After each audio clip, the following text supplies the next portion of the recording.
So we are here for our fortnightly roundtable with, up in my top corner, the beautiful Brice from Esoteric Atlanta in Atlanta, the beautiful Medhyne from Australia, and as usual, poor David Cohen, it's 5 o'clock in the morning from him, so he will pop on as and when he turns his computer on and if his alarm clock's gone off. So ladies, let's start with you, Brice. How are you doing? I'm okay. Interesting times we're living in. So, I guess, what's that? There's a quote, and it might have been Dolly Parton who said this. I don't know if she's bad, but, I never wanted my life to be boring, and sure isn't. So. Oh, that is so spot on. That is so spot on. And that's what I love is, despite all the shit show coming from various different directions, we can still laugh about life and appreciate the good things. What about you, Medhyne? How are things with you? Well, to be transparent, it's been a challenging week, even a couple of weeks. There's a lot of things that have come up to work with. I mean, completely from left field. How's this one? My one of my relatives who passed over, she came in and she put on the TV downstairs and the light downstairs, and then I got a friend who's like a medium to bring her through, because she obviously wanted to speak to me, and she wanted to apologize to me because without me realizing it, she was feeling insecure and creating division within my family, and trying to separate people and cause division. So she wanted to come back and apologize. So that was really from left field, and yeah, I was really quite shocked actually, because I didn't know that was going on. But on the other side, obviously she had a different perspective, and she felt badly about it, and she wanted to get my forgiveness for that. So that was very interesting. I'm going to have to giggle out loud, because this is very apt in terms of the fact it's never too late to apologize. Thinking the same thing. I was like, oh, interesting.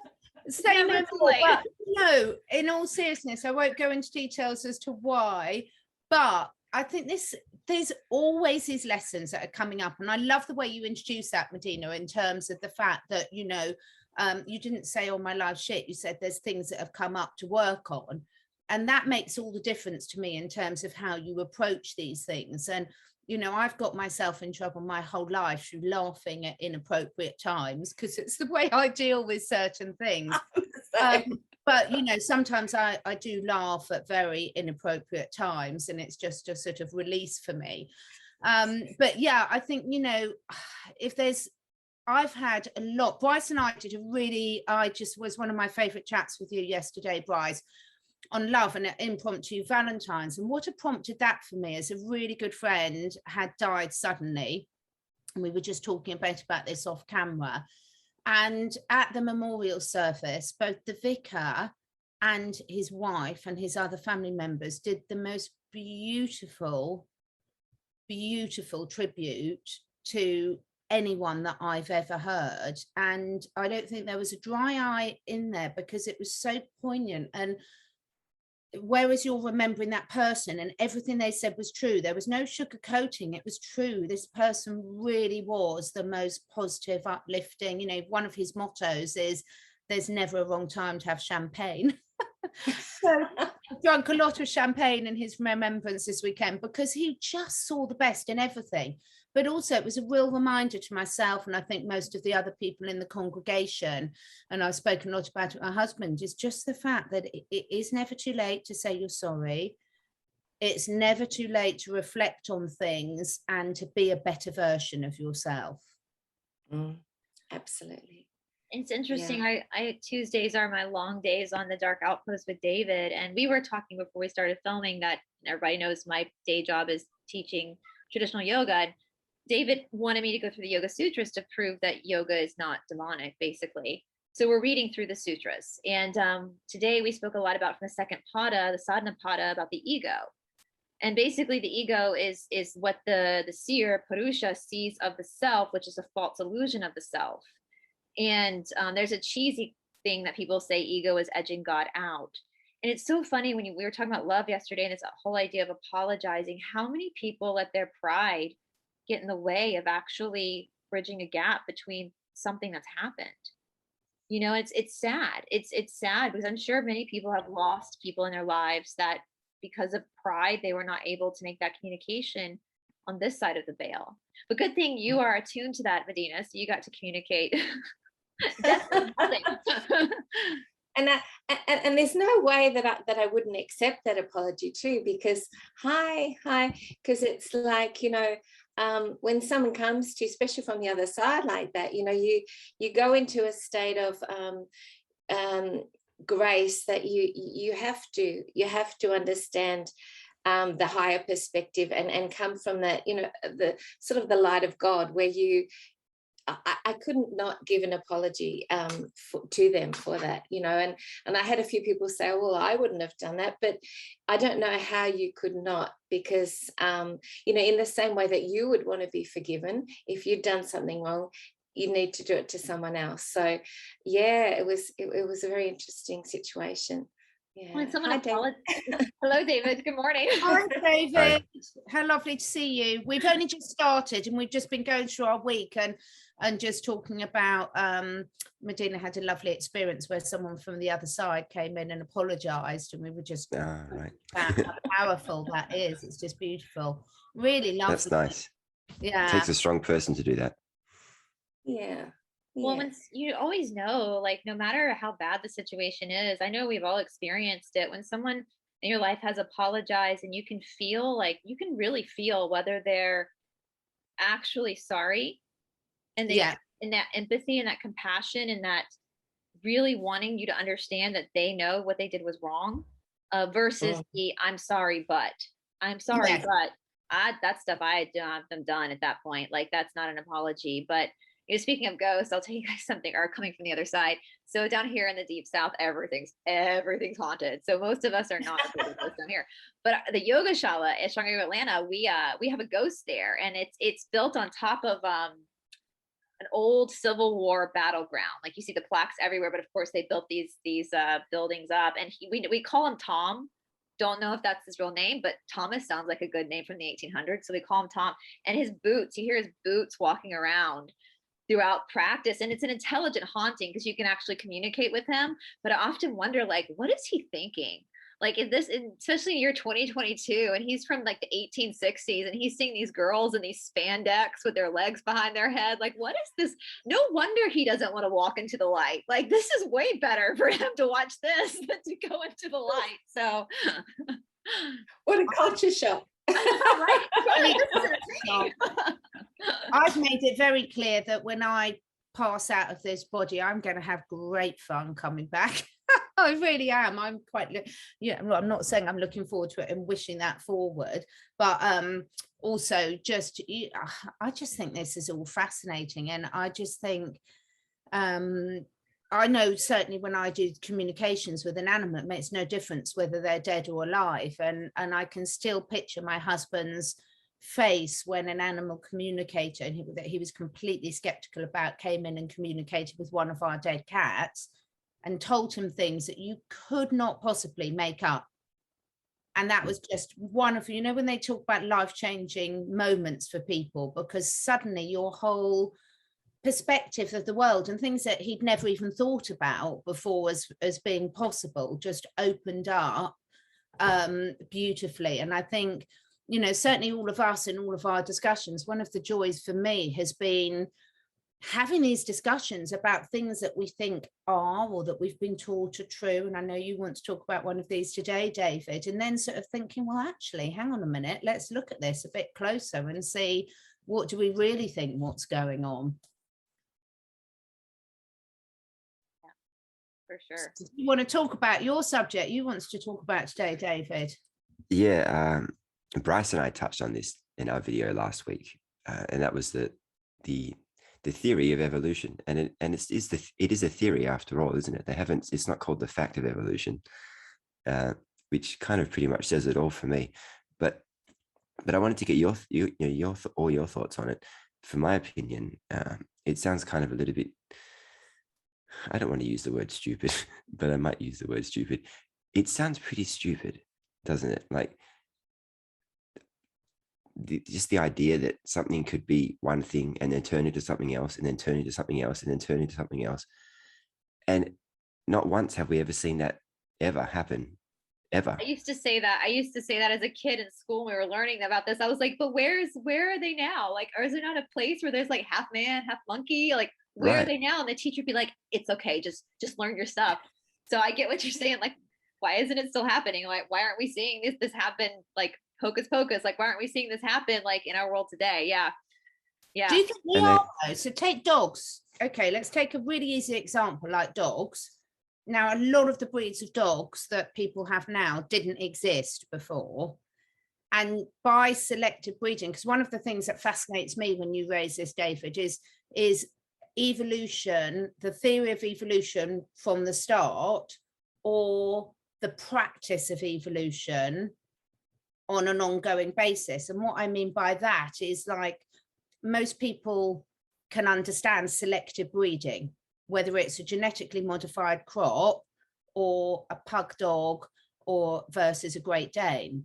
You know, those breeds are completely man-made through selectively breeding. And the definition of selective breeding is that a man-made decision to breed certain things. But we have seen that selective breeding does change things over time, but equally, a tadpole turns into a frog, and it doesn't take millions of years for it to do that. It takes weeks. Right. Yeah, and I don't think that. I mean, obviously, there are many animals that over time have perhaps grown claws or something, or sharper teeth or something, but they haven't turned into completely new species. You know, like. It's another example of the inversion of reality that's been presented to us to suit a certain agenda, you know, and to keep us dumbed down. That's my version. I mean, we have a galactic history where we're part of 22 different DNAs of galactic beings, and that's where we've come from, you know, and that's all been hidden from us because we are being purposely kept disempowered from the true potential of who we really are, which is infinite divine potential. And that's the bottom line. Yeah, so this is interesting because I've been looking well, a lot of my real waking up started with looking at blood types and myself being Rh negative, and like learning about all these things that are just, I thought were weird quirks, actually come down to not having the rhesus factor in my blood. And it's interesting.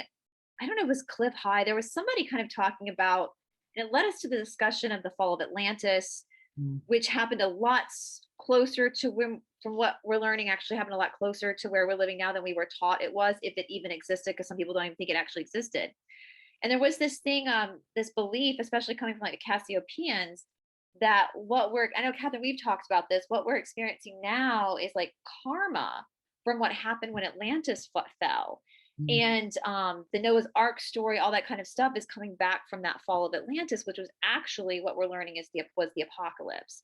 And so what we know was happening then in Atlantis was the same thing was happening now. They had all this technology. Apparently they were more advanced than we are now. And they were learning how to genetically modify humans. Well, we know that that group is doing that now anyway, but this was back in Atlantis. And so there's a belief is that's when they started injecting the rhesus factor into human DNA and blood to try to change it, to try to take away maybe some of those galactic abilities that might be more presentable in someone that doesn't have which is why only 15% of the world is Rh negative. Well, anyway, so after Atlantis fell, because it polarized negative, so it had to fall, we're all back. They believe that throw things off my desk, we're karmically coming back because we were there the first time, and the people that did the changes to human beings are now the ones that are getting this and now having to leave, because that's just one of the theories out there. So it's interesting you said that, Medhyne, because that is something that has been talked about this week. Does that make sense? I don't know. It makes sense in my head. It does.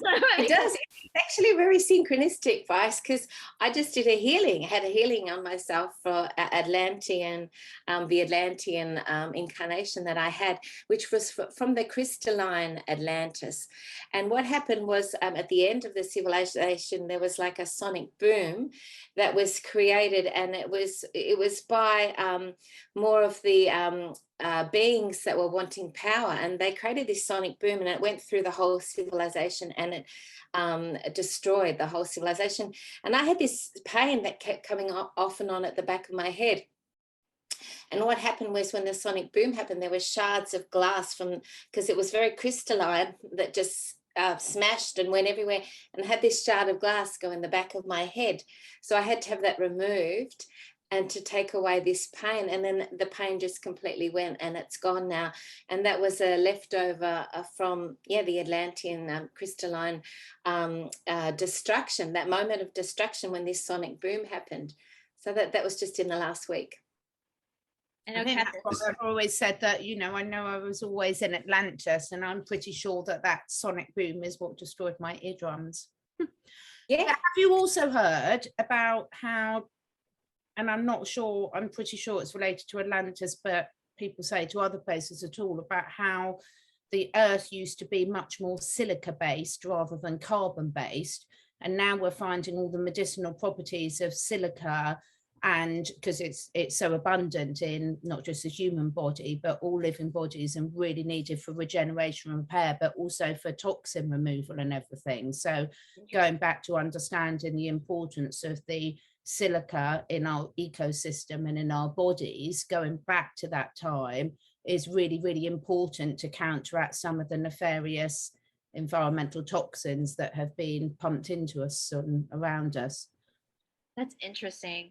Well, I know David and I were talking about the giants, and I know I said when David and I were talking, I had, like over a year ago, one of my subscribers wanted me to look into them, to do a deep dive into them. And I've been honest, I was not looking forward to doing this deep dive, because the only thing I knew about giants was from like Bible stories, the Nephilim.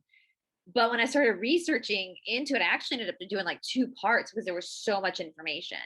And one of the most astounding things to me, besides the fact that apparently there are giants still in stasis, that's quite terrifying, but is that all these archaeologists had like submitted these bones, 25 feet high people, like these bones, to the Smithsonian, asking for help, for funding to continue this research. And all these lawsuits had been filed against the Smithsonian, because when the Smithsonian took in the evidence, they incinerated it. And literally, in one of the court cases I looked through, their literal defense was, we have to preserve the narrative. Well, what narrative is that? It's evolution. Because if all these scientists are out there saying, hey, we've got all these bones all over the world of people that were literally 25 feet tall, it's not just a one-off, like they're everywhere, then we need to reevaluate this. And the Smithsonian was like, no, we're just going to burn this and get rid of it, and we're just going to keep selling this idea. But it also goes down to this idea, and I know like most of us are animal lovers, so I'm not saying that monkeys aren't important. I think all animals are important. I think sometimes animals are a little bit more evolved spiritually than we are anyway. But if you tell a human being, first of all, that they're just floating out in the atmosphere and their whole planet was just some accident, and then you also tell them that they're actually an accident too, that they just kind of turned into a human from a monkey, then it depowers people. Like you were saying, Medhyne, like to understand our true history, our true galactic history, what can we actually do? They tell us we have 97% junk DNA. I call BS on that. Nature doesn't make junk. God doesn't make junk. Right. David, don't you also think that the fact that they try and tell us that evolution is fact is the biggest red herring for me out? Because anytime they try and push a narrative on you and shut down the discussions, then that really signals alarm bells for me. Yeah, and it makes a lot of sense now. Obviously, the more aware you are, the more it makes sense that would be the case.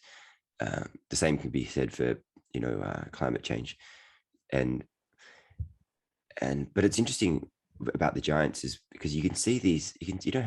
Sometimes you don't even have to dig to find evidence. You can see rock formations that are people lying down, and you can see heads coming out of the ocean floor and whatnot, things like that. And also, which is really interesting, is enormous mushrooms in animals. Like, oh, you've got your cat. It's a huge cat. Wants to join in because he's a giant. He is a giant. And huge, mushroom-shaped rocks and woolly mammoth-shaped rocks. I mean, it's just not a coincidence, really, is it? You see all these crazy things out there, which is, it's completely fascinating. I just don't know why more people haven't picked up on it when they see things like that, you know. Indoctrination. And it's also just easier. I think a lot of people in our humanity just would rather learn what they have to learn, get through school, work their 9 to 5, come home, crack open a beer, watch the game, go to bed. You know, I think that, you know, you have to have one of those like moments in your life, changing moments in your life that make you reevaluate your purpose and who you really are, or you're born with a sense of wonder, because I guess there are just a lot of people out there that just don't care. You know, they just don't. Yeah, for sure. They just don't And care. I guess it brings up fear, and it's confronting when it's something that they don't really understand, or human beings don't like the unknown, you know, what they haven't really control over, or you know, they really like the status quo to stay the same. So I think They'll hold that, on to it for as long as they can. yeah, exactly. Until they And can't it anymore. pushes them into through their fear zone. And I think, you know, when we transmute the fear that comes up with this, you know, that's really powerful for humanity and individually as well, because that's what we're all doing. We're all currently transmuting fear through this whole, you know, new process we're going through the transition of the earth into fifth dimensional realm.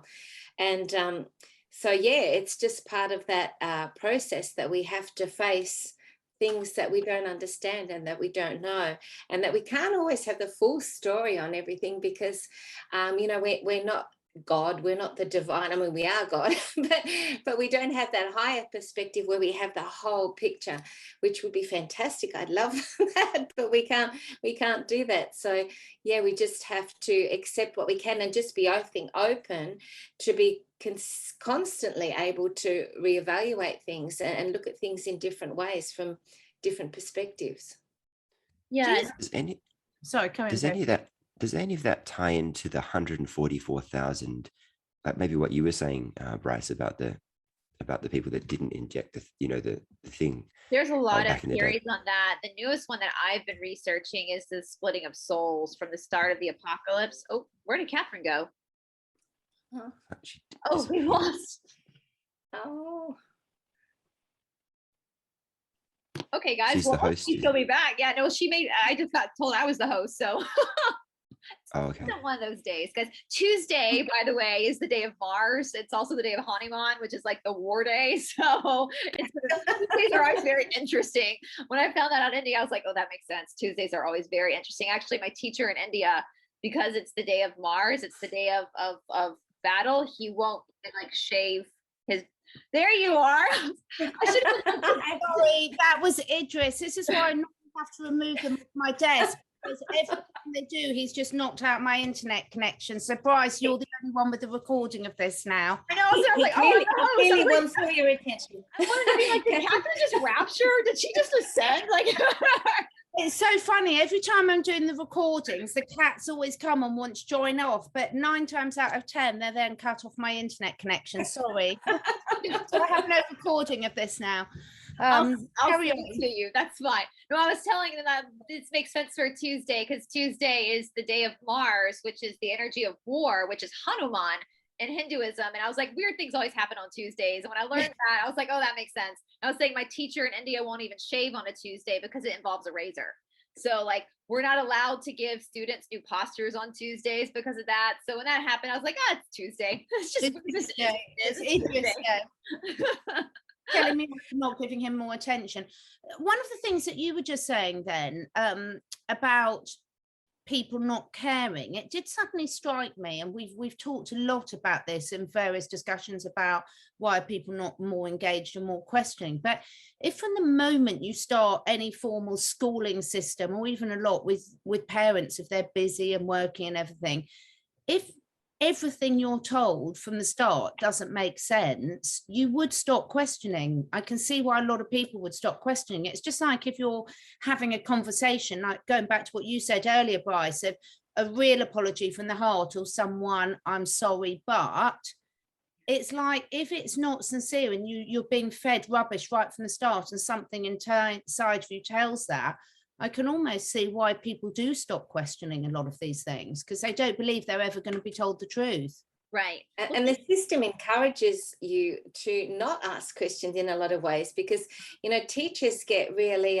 short with students who ask a lot of questions and sort of question the narrative. They don't actually like that, because it interrupts the whole schedule of what they're teaching, and it causes issues. So, you know, basically kids that ask these things are shut down, and it doesn't fit the system at all.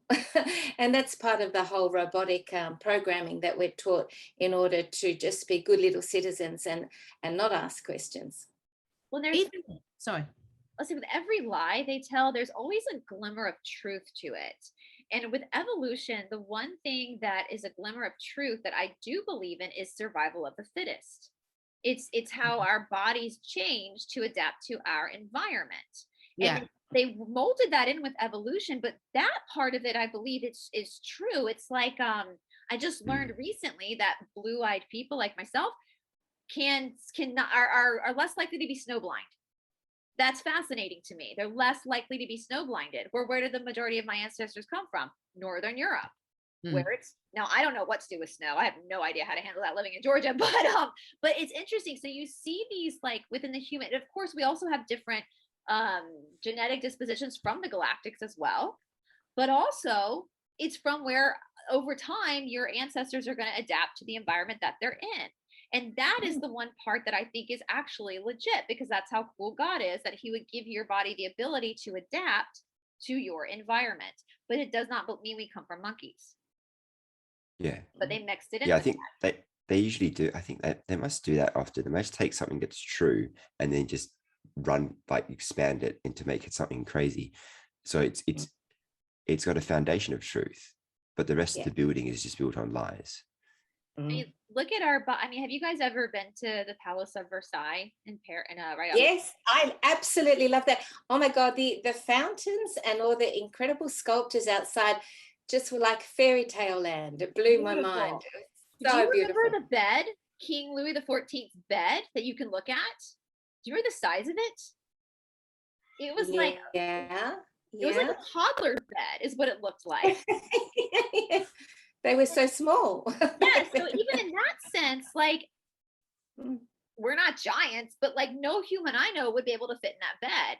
So if they're telling us that back in that time they were shorter, then obviously we've grown a little bit taller as humanity since obviously our nutrition got better. Then it's bad now. But you know, like there was some things that changed, so we do get a little. I mean, my grandfather, my dad's dad was 6'5".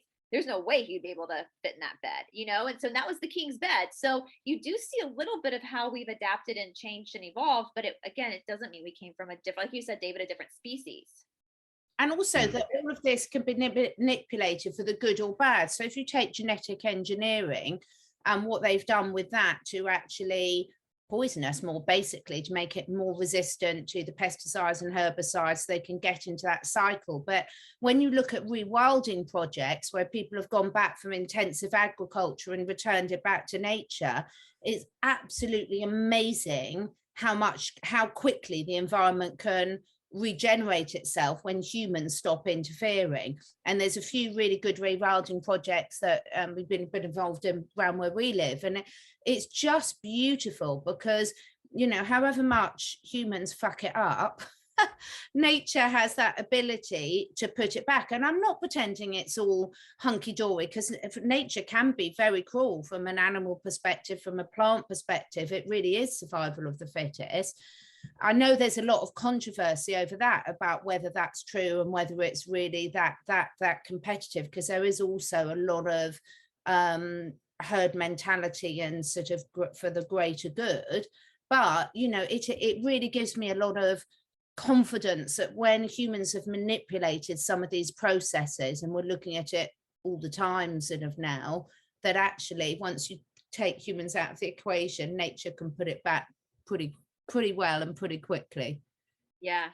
When you talk about survival of the fittest too, it just comes to mind, and you know, don't shoot the messenger because I'm only passing on a story, but there's an amazing lady called Linda McGillis-Good, and she was talking about how with everything that's evolving now with this and that's happening, the beings that are not in terms of survival of the fittest, that are not going to be equipped to move forward in the new energies are actually exiting this matrix, and they're exiting, they're stepping out, they're going out, they're leaving, because their energy is not in alignment with the new energies going forward.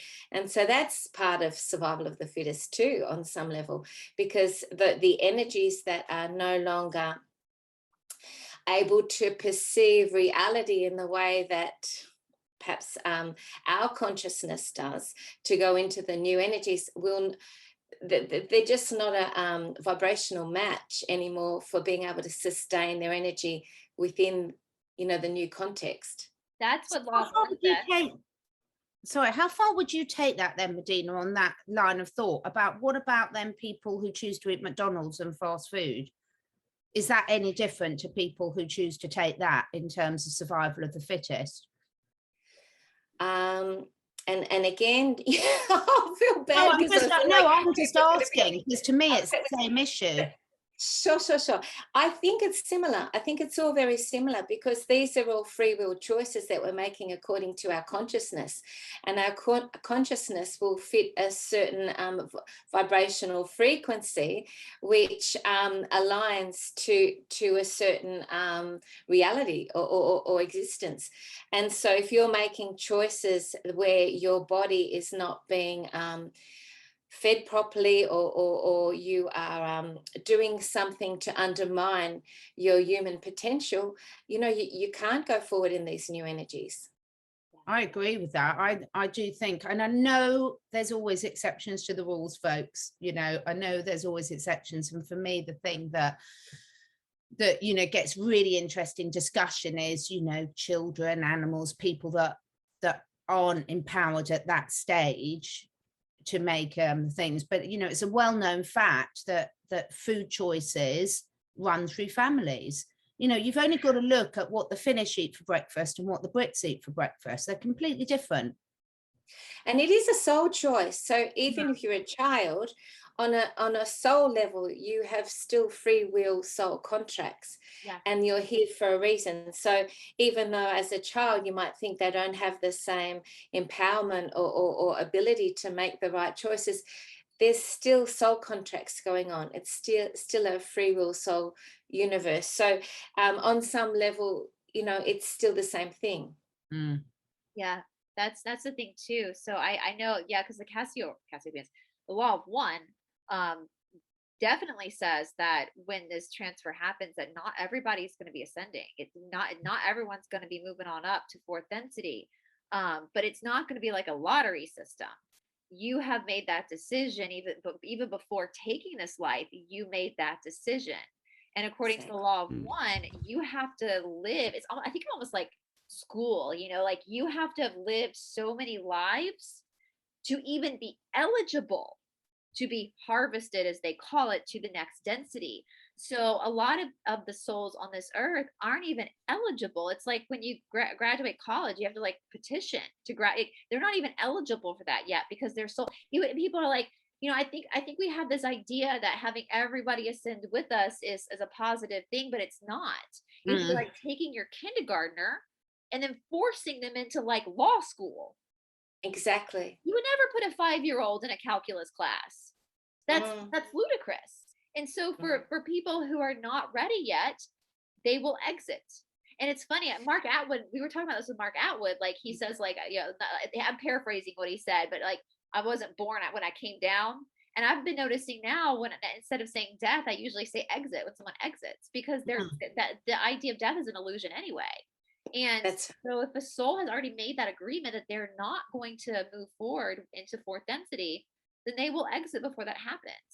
And for some people, that might be that way out, but that doesn't mean if you got this, that you're going to go. That doesn't mean that at all. If you're meant to be here, you're meant to be harvested to fourth density, there's nothing you can do that's going to stop that from coming. You've already signed that contract. You're coming on up. So I think when you remember too that the planet is the most dense reality in all universes that we could exist in. And when you really think about that, wow, what does that mean? So for everyone on this extremely dense planet, the densest of the dense realms. You know, how can everyone on this reality have the ability to go forward when you consider that this is the lowest density reality that we could be existing on? You know, it's a huge stretch to think that everyone in this reality is going to be able to have the ability to ascend and go to the higher realms when it is the densest reality. So I think that puts it in context as well.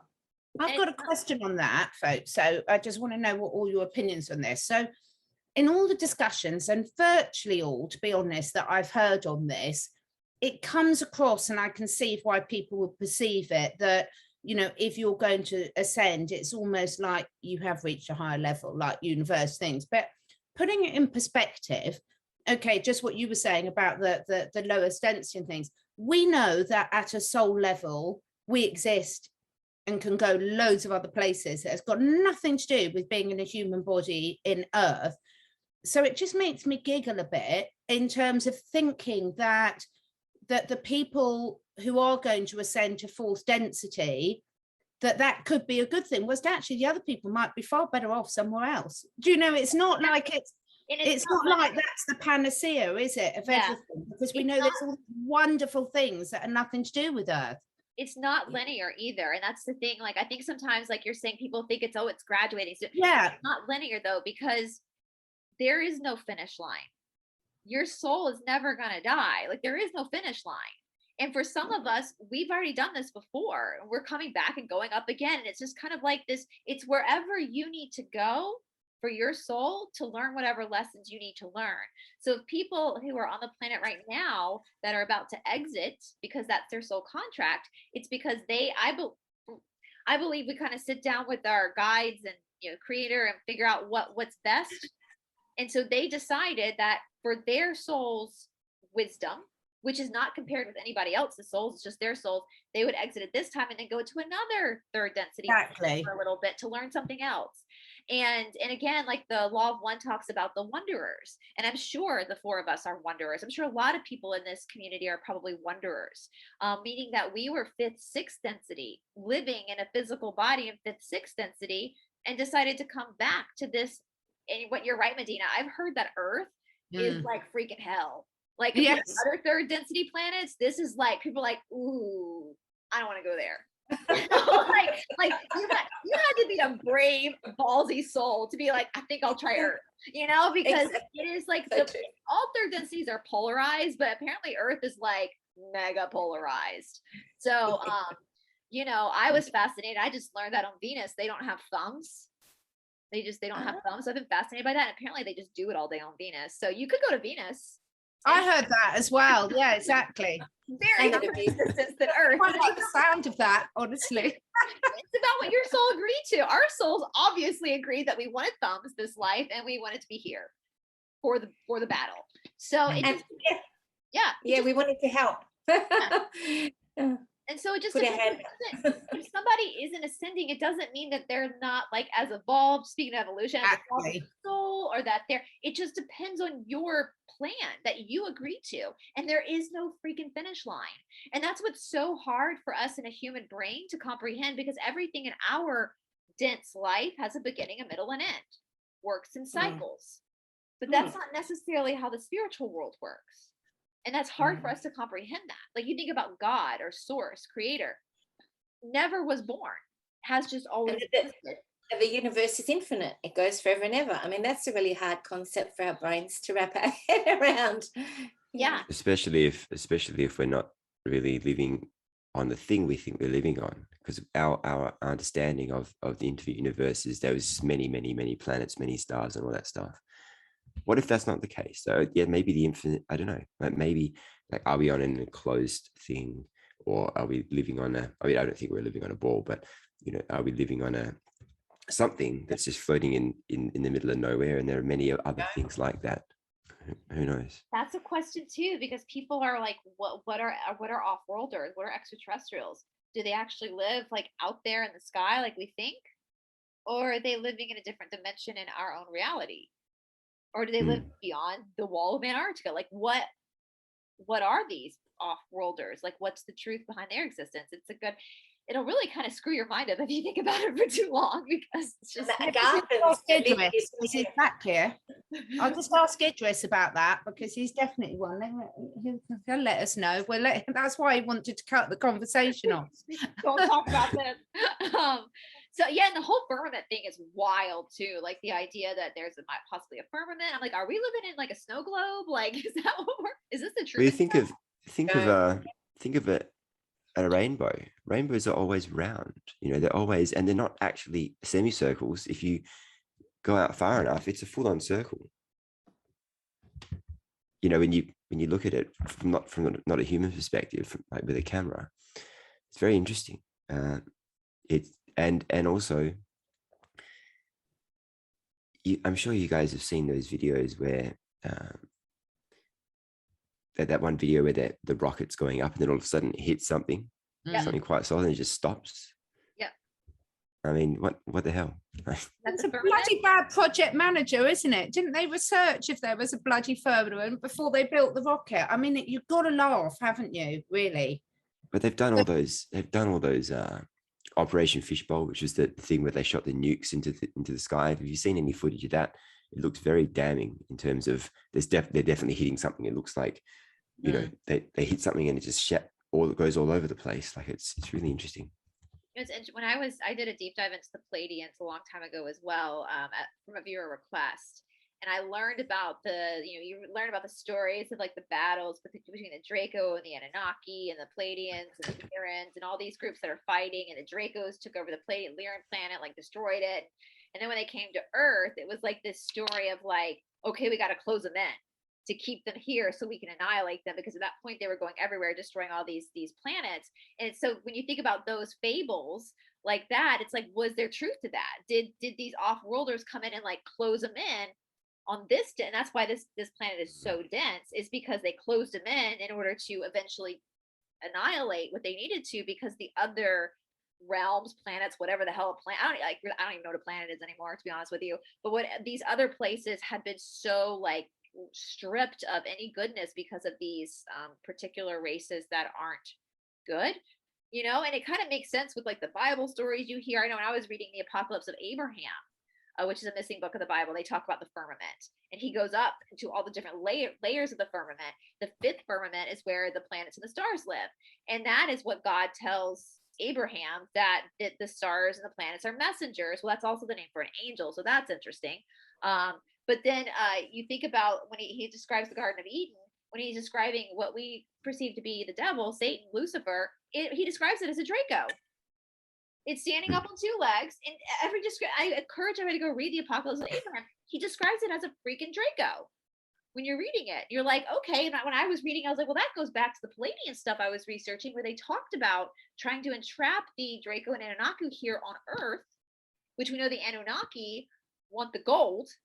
And so that's why the gold's being hoarded at certain locations, namely that little tiny country inside of Italy where that holographic man lives. You guys know, I don't know if I can say it on YouTube. You guys know what I'm talking about. Where they're hoarding all that gold and not giving it to the people because the Anunnaki want it.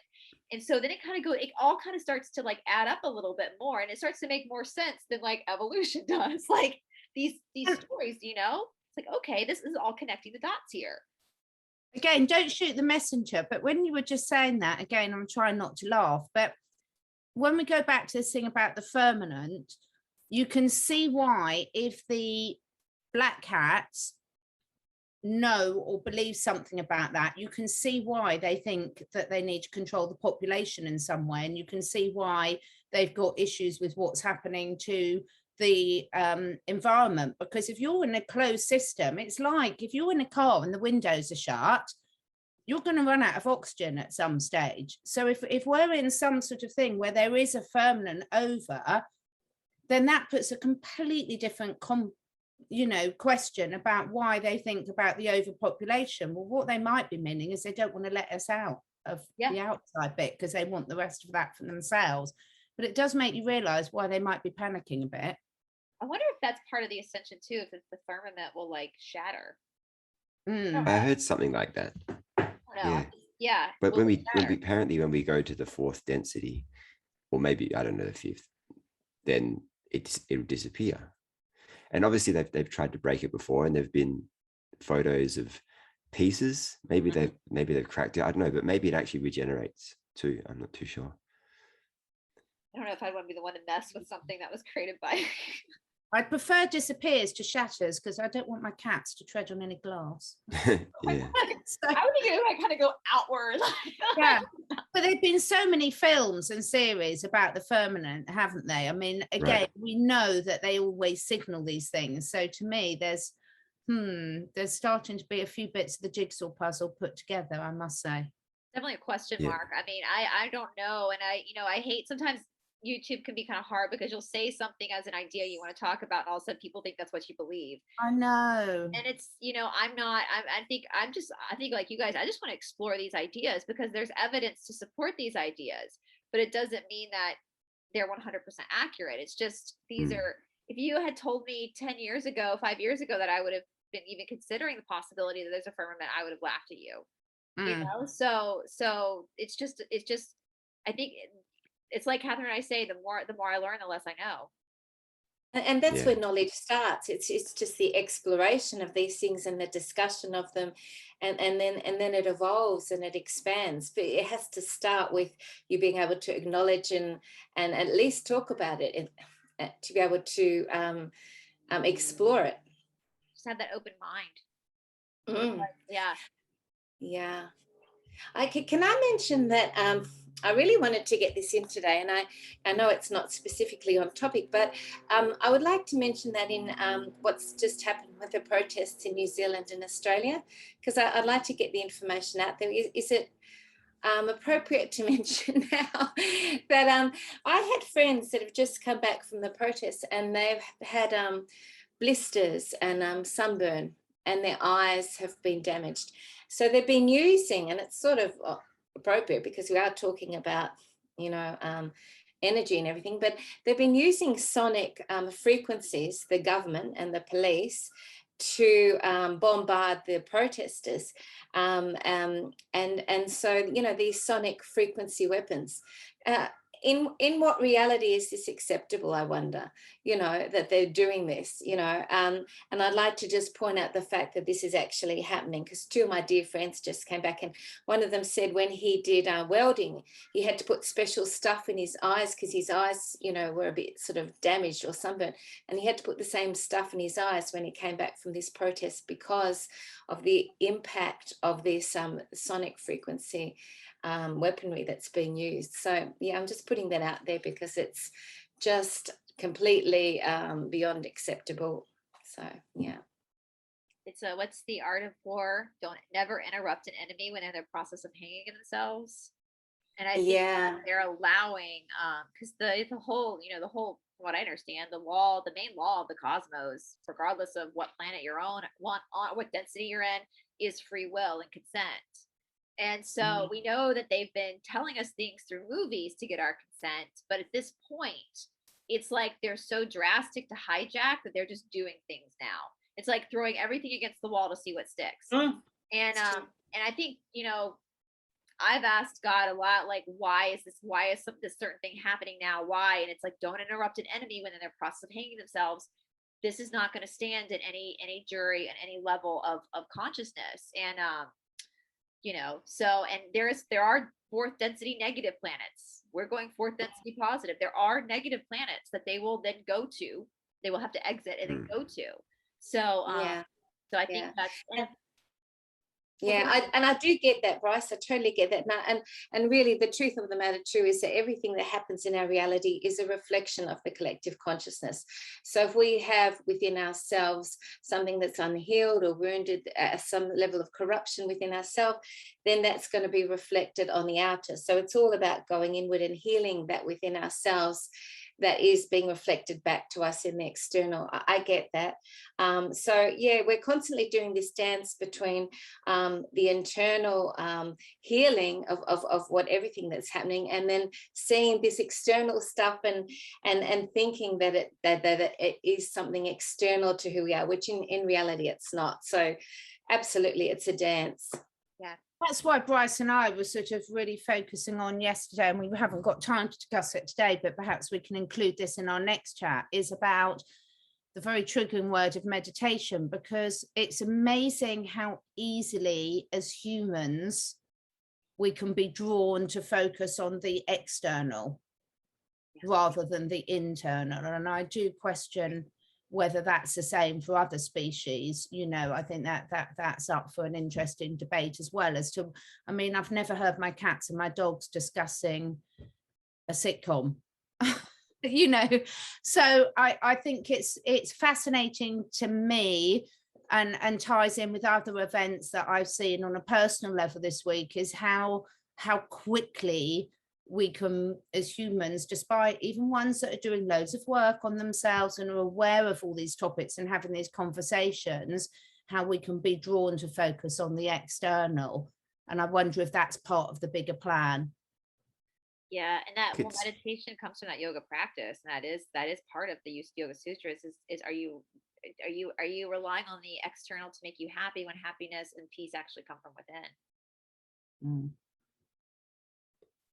Yeah, that's really just reflective of the whole way the world is, or most of the inhabitants have lived their lives, isn't it? You know, they go and buy a lot of things, or they go and do a lot of activities or something that to kind of take their mind off of the fact that they, in order to be truly happy, they need to go within. And you know, it's people to do with our eyes. Sorry, Dave, you go ahead. Sorry. That's all right. You know, we are, you know, we all came here for fulfillment. You know, like we all came here to find that thing or whatever it is, the thing that really truly lights us up, and to do that. And we've been distracted in many ways through the school system and through a lot of other ways, you know, to lose focus of that.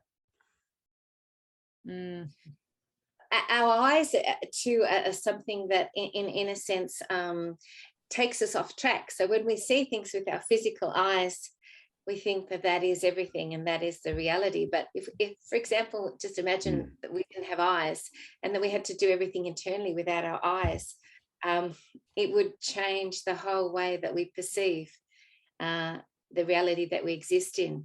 So I think our physical eyes can actually throw us off track, if that makes sense. It's really interesting you say that, Medhyne, because I've spoken before about the fact that I wear hearing aids. So on a small group like this, I do lip read a lot, and I didn't realize for years I was lip reading. Completely fucked when the masks came out. But you know, it's like when I go into a big social gathering, it's a completely different experience when you have that cut off, because you don't engage so much in the chitter chatter because you can't hear it. So I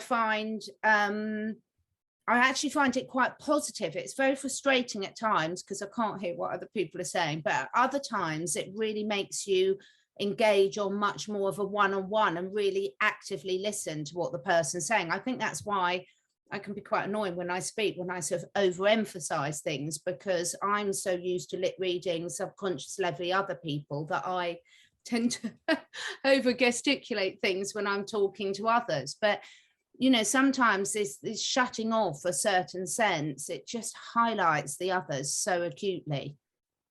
I think it makes you a great communicator, Catherine. Maybe that was one of the foundations of your communication skills, because you had to navigate all that. Yeah, thank you. I hope so. Yeah. Yeah, definitely. Oh my goodness, these discussions are just brilliant, aren't they? There's so much fun stuff to talk about. I mean, yeah, I don't want to go on for too long, because I know that for a lot of people over an hour is sort of the limit of what they can spare to listen to things. So let's just go around, starting with you, David. Anything else that you really want to discuss today?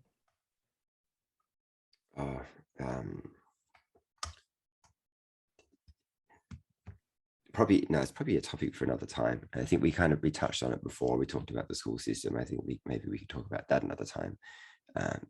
What I've noticed is that it's very strange. The school system, on one hand, it's dumbing things down massively, but at the same time, it's also speeding the rate at which the students learn up.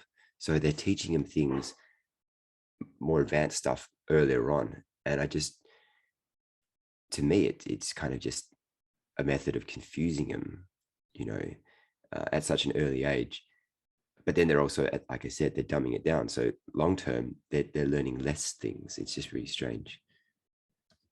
There must be some strategy in that that we don't really course, understand of why they've set it up that way. Yeah. My mother was an early childhood development major, and so she's really fascinating to talk to because she understands how a child's brain develops and when it can accept knowledge. And I remember she used to get, because I went to this school that was like, I mean, private school, but it was like super like college prep. Like I had just so much work. I mean, it was just so much work. When I got to college, it made college very easy. But my mother would get very upset with the school system, even though they were paying for it. She'd go in and complain and be like, you're teaching a 14-year-old things a 14-year-old brain cannot comprehend. Like it's not developed yet. So I think you're hitting something, David. Like they are bringing in information too soon for kids, but it's doing something to their brain that their brain is, because their brain's not developed enough to start to understand certain concepts. Does that make sense? Like Exactly. I remember my freshman year of high school, 9th grade. So what, you're like 15. My science class, it was biology. The biology textbooks we were using were the same as they used in medical school. And my mother my father got upset. My father was a veterinarian, got very upset about that. They were like, this is not, the stuff that you're trying to have these kids learn is not important for a 14, 15-year-old to learn. If their brain isn't developed yet. It's like before the Federal Reserve stepped in, like I think I said at one point, kids in America from a very young age were learning like Greek, Coptic Egyptian, like all these old languages. Well, Greek, I know people, it's not an old language, but you know what I'm saying? Like where a lot of the manuscripts that we study are written in these languages. And they took that away when the Federal Reserve started controlling education. Well, here in the United States, they then started introducing foreign language to kids in like the 8th or 9th grade. Well, at that point, with the brain's development at that point, because they're like 14, 15 years old, their brain is already fully developed around English. And so to introduce a language dumbs them down to the point where still today, I'm pretty good with Sanskrit. I've had to learn, but you can't really converse in Sanskrit, it's a dead language. But like I studied Spanish and French. And if I am going to have to like read something in those languages, I have to translate it in my head first and then think about it. Whereas if you're younger, like kids who grew up in a bilingual home and they learn both languages at the same time, because the brain is developing, it can develop around both languages to create fluid. But it's like they were doing that with kids before the federal. So I think you're onto something, David. There's some mad genius plan into the way they structured education that is very nefarious. I think you've covered it, both of you, because I think you've covered it because you both said several times the difference between learning and comprehending. And if you fill the brain up with too much learning, you don't allow the space to comprehend. And therefore, I think that's a very successful strategy for them, to fill it up with stuff that you can repeat parrot fashion, but not actually have a discussion, a debate, or really understand. Two fundamentally different things. Yeah. Well, also they have a certain curriculum that they have to cover within a certain amount of time, right? But I don't think that very little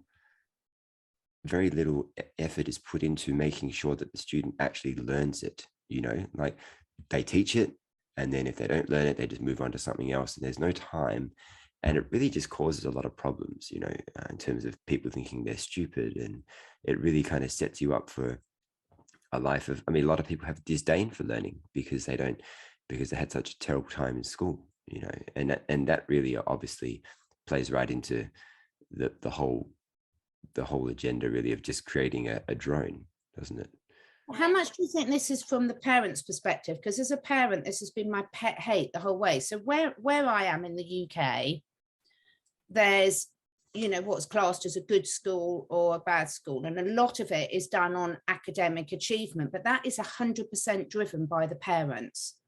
And if the parents, we have this saying about you vote with your dollars, you vote with your money, whether it's buying food and or supporting businesses that you want to, but the same is with education systems. So it's very easy to blame the system when a lot of the time it's the parents that are driving the system. And I've been absolutely shocked. When I grew up as a child, my parents took responsibility and didn't expect the school to be all and end all. And now I see so many people that expect to teach their children about everything. Well, where's the parents' role in this? Yeah, no, it's a good I point. think most parents are abstaining and say, well, that's the school should have taught them that. No, actually, a lot of these things should come from the home. Yeah, it's Yeah, not for sure. like Well, nowadays. there is the strategy that they're wanting to take, the elite are wanting to take the onus of everything off the family and off the parents, so that the children are no longer under their auspices, and then they're able to control the children more. So there's this whole destruction of the whole family dynamic, and the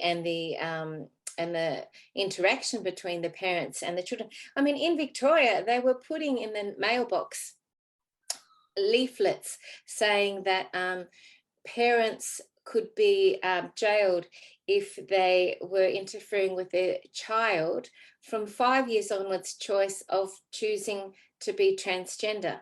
And so they're really taking the responsibility right off the parents and the family situation and putting it into the state or the hands of these higher controllers. So they're removing everything, strategy.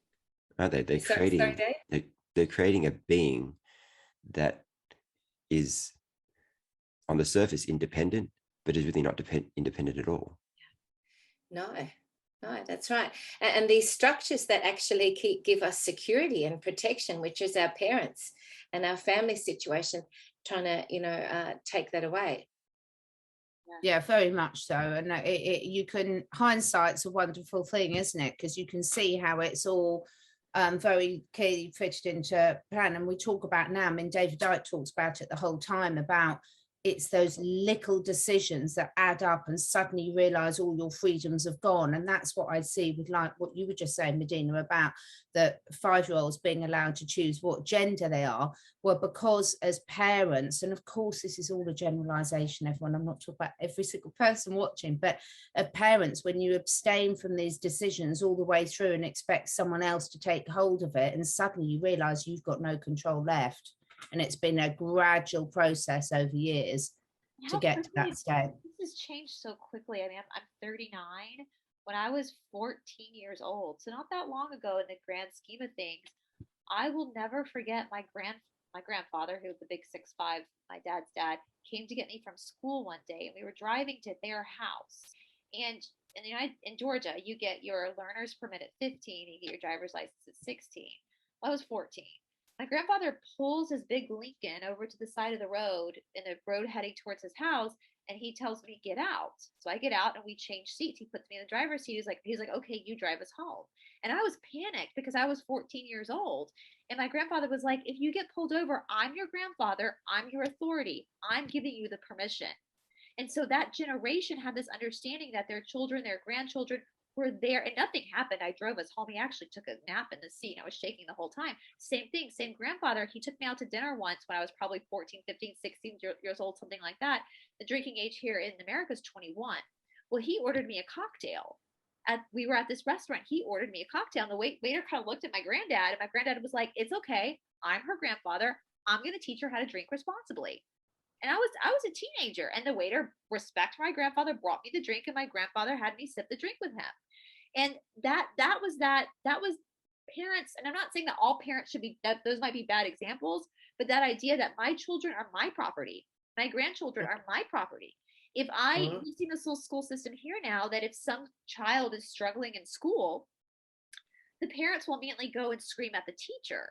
Well, when I was a kid, if I was struggling or was disrespectful or something happened, my parents disciplined me. You know, and that level of like having respect for, I don't know, it's just it's like they've very strategically removed it, but in a very short amount of time, it seems. Yeah. And it takes the responsibility away from the parents in many ways, and it just multiplies that kind of thing when you take responsibility, because a lot of people don't take responsibility, period. So it just multiplies. I think that it causes the flow-on effect of removing such an enormous responsibility from somebody's life, such as bringing up your children or teaching them things. It really has a massive effect in other areas.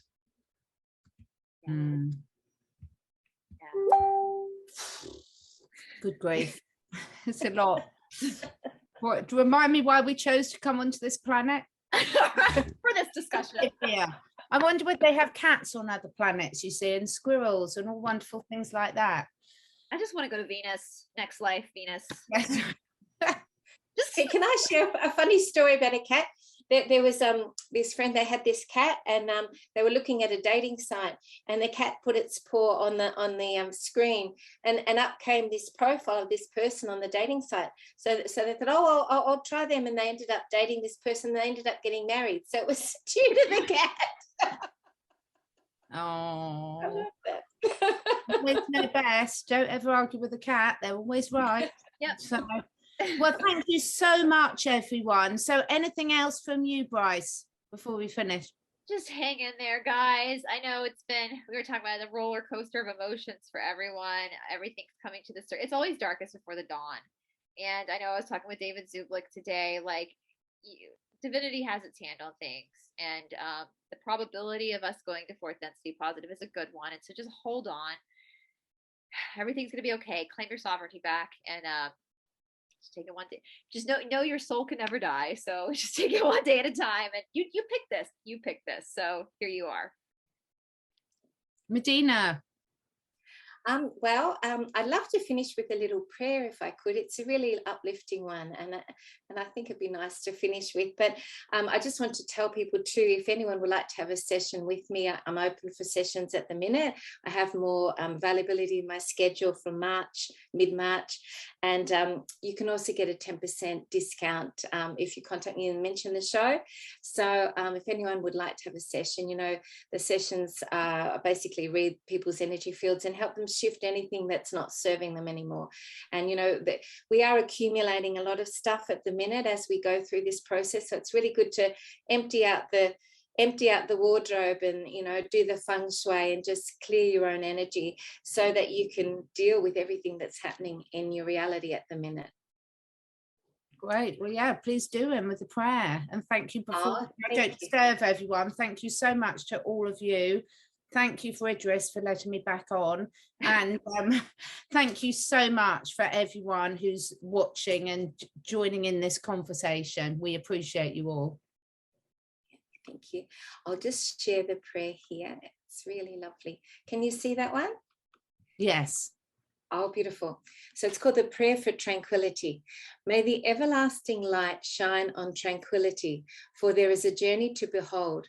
When all is pure, he who shall come shall know all with an everlasting love for all mankind. In God's holy name, amen.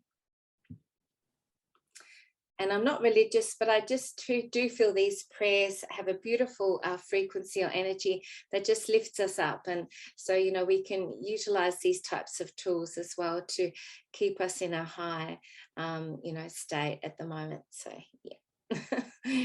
Thank you so much, everyone. It's so lovely to connect, and we will see you all again in 2 weeks' time. Thanks. Beautiful. Bye. Thank you so much.